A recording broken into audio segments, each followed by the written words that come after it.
Western USA में एक राज्य है उता।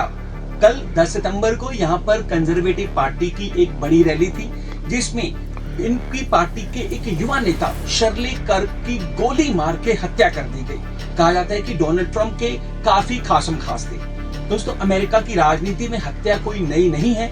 वहां पर राजनीति की हत्या उतनी ही पुरानी है जितना पुराना उनका लोकतंत्र। जब मैं बात करता हूं अब्राहम लिंकन की, जोहन कैनेडी की, इनको भी राष्ट्रपति होते हुए ही वहां पर गोली मार के हत्या कर दी गई थी। इवन रॉबर्ट एफ कैनेडी, जो वहां पर राष्ट्रपति पद के प्रत्याशी थे, उनकी भी हत्या कर दी गई। अब मैं बात करूंगा भारत की, तो भारत में भी राजनीति में हत्या उतनी ही पुरानी है जितनी पुरानी हड़प्पा और वैदिक सभ्यता है।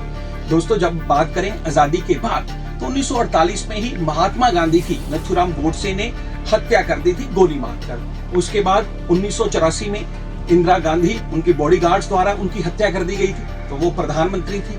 फिर उसके लगभग 7 साल बाद ही उनके बेटे और देश के सबसे युवा प्रधानमंत्री राजीव गांधी जी की भी हत्या हो गई थी, जब वो चेन्नई में एक चुनावी रैली करने गए हुए थे। इसके अलावा कुछ प्रमुख हत्याएं, जैसे कि 2001 की अगर मैं बात करूं, 2001 में जो है फूलन देवी, जो कि हम देखते हैं कि भाई डकैत से राजनीति में आई और फिर पर्सनल रिवेंज के कारण जो है कुछ लोगों ने उनकी दिल्ली में उनके कार्यालय में ही उनकी हत्या कर दी थी।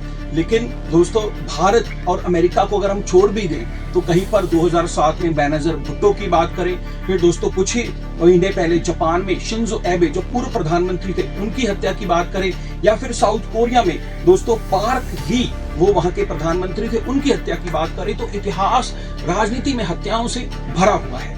तो ये दोस्तों, ये जो शॉर्ट है, ये सिर्फ हत्याओं को लेकर या मर्डर्स को लेकर नहीं, आपको एग्जाम में भी इनके बारे में पूछा जा सकता है, तो इनको सबको याद कर लें।